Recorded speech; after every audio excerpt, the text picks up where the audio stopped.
Elias Ward had never meant to set foot on Karzal, the hunting world of the Zrath Dominion. His shuttle malfunctioned during a routine cargo run, spiraling down through a storm thick enough to tear metal. By the time he crashed among the blood-red trees, his communications were dead and his navigation was fried. Humans weren't exactly welcomed on Zrath territory. The Zrath were a towering reptilian species, known across the galaxy for two things: their brutal warrior culture and their tradition of choosing mates only through feats of strength. Not ideal for a stranded mechanic whose most dangerous job until now had been unclogging a fusion vent. Still, Elias survived the first night. He built a shelter from twisted hull plating, set traps, and gathered fruit that glowed faintly under the alien moon. Humans didn't have claws, scales, or two hearts, but they had something the Zrath often underestimated: adaptability. By the third day, he'd learned to navigate the dense forest full of predators that stalked silently above the canopy. What he hadn't learned, however, was that he was being watched. From the treetops, a pair of golden eyes tracked him. Narrow pupils followed his every movement.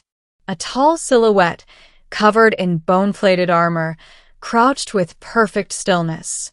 Her name was Serana Jacquel, Huntress of the Third Claw, feared champion of her clan. And she was both irritated and intrigued. "This soft-skinned human should have died by now," she muttered in her native tongue. "Why does he persist?" Middle, the beast of the night. It was on the sixth day that trouble came. Elias was collecting water from a stream when the jungle fell silent. No chittering insects. No distant screeches. Nothing but the hum of his own breath. He froze. Something enormous stepped between the trees, its shadow bending the light around it. Thick quills rattled along its spine, and green saliva sizzled where it dripped onto the ground. A Gralthoan, an apex predator even the Zrath avoided. "Great," Elias whispered. "Of course." The beast lunged. Elias threw himself sideways, rolling through the wet dirt. His knife, his only real weapon, was laughably small against the monster. But he had built traps. Crude, improvised human traps. He sprinted toward a clearing he had rigged earlier. The Gralthoan barreled behind him, crushing trees like twigs. Just a bit further, the ground collapsed. The beast plunged into the pit he had dug, its massive body slamming into spikes crafted from scavenged metal and hardened wood. It roared, thrashing violently. But the thing didn't die. It reached upward with a razor-lined limb, claws stretching. Elias leaped forward and drove his knife straight into its eye. The Gralthoan shuddered and finally fell still.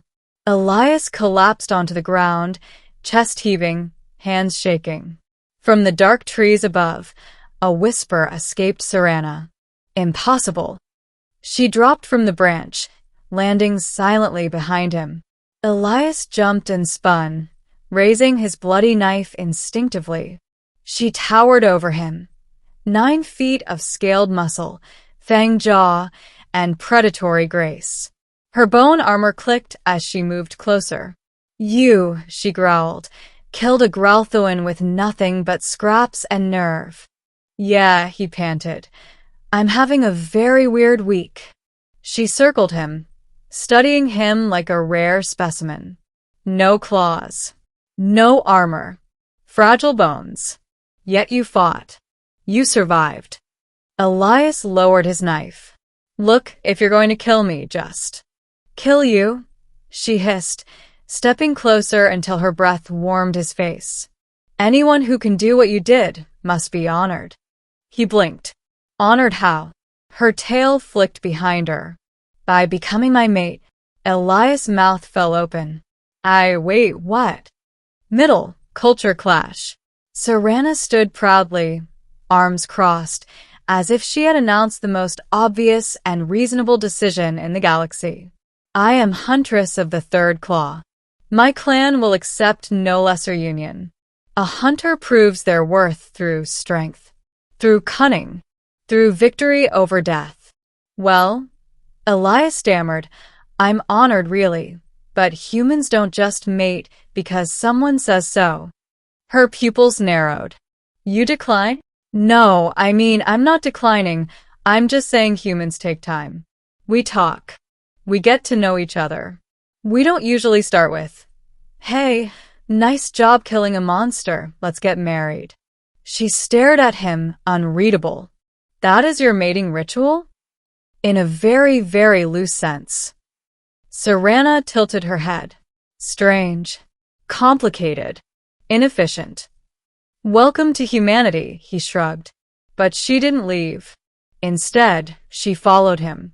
Everywhere. He rebuilt his camp, she watched. He cooked alien fruit. She sniffed it and judged his weak seasoning. He cleaned his gear. She sharpened her claws and commented on his soft hands. By the 9th day, Elias woke up to find her sitting cross-legged beside him, calmly polishing her bone dagger. Huntress, he sighed. Don't you have a clan to return to? I sent word, she replied. They know I have found my mate. I didn't agree to that. True, she said, but you will. And why, he challenged. Are you so sure? Serana pointed toward the Growlthuan skull he had cleaned and mounted near his campfire. No human I have met would dare something like this. He chuckled.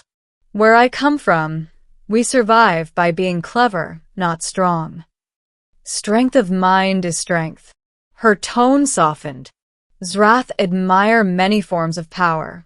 You have shown all of them. He swallowed, realizing she wasn't mocking him. She genuinely respected him. And respect, true, deep respect, was rare among the Zrath. Middle, the clan arrives. On the 12th day, the forest shook with thunderous footsteps. Serana rose instantly. My clan approaches. Dozens of armored Zrath warriors emerged into the clearing, carrying banners carved from bone.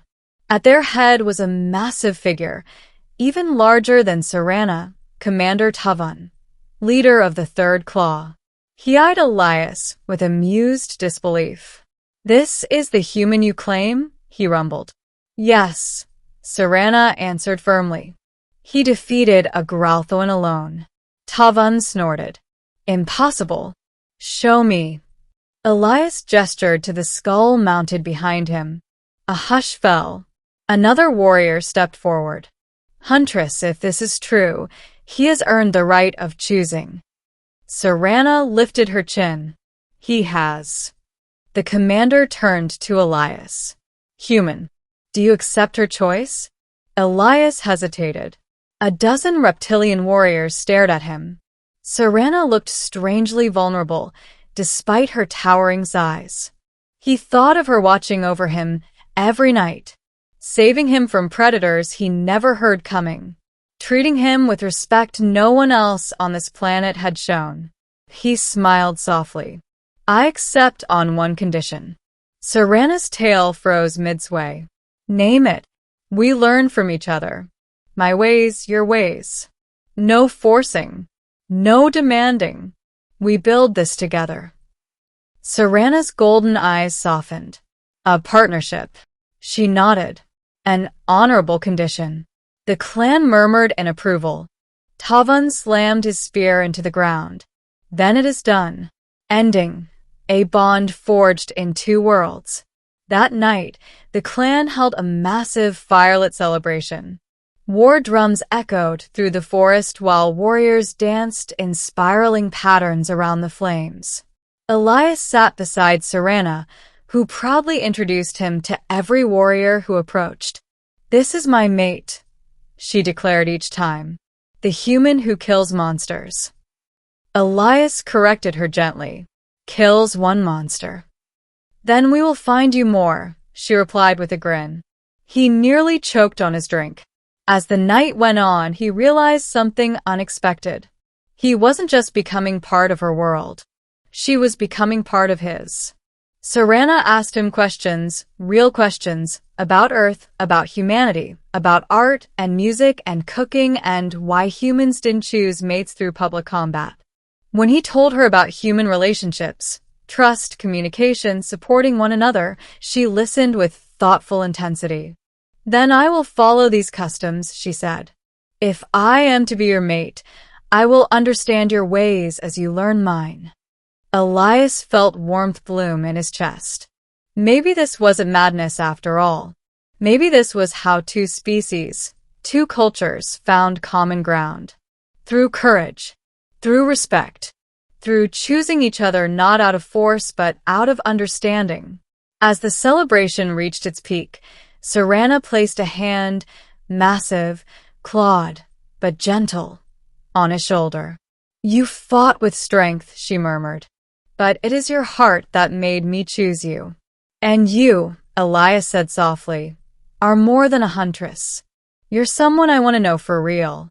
Her eyes glowed in the firelight. "Then this bond," she whispered, "will be worthy of both our worlds." Above them, alien stars shimmered.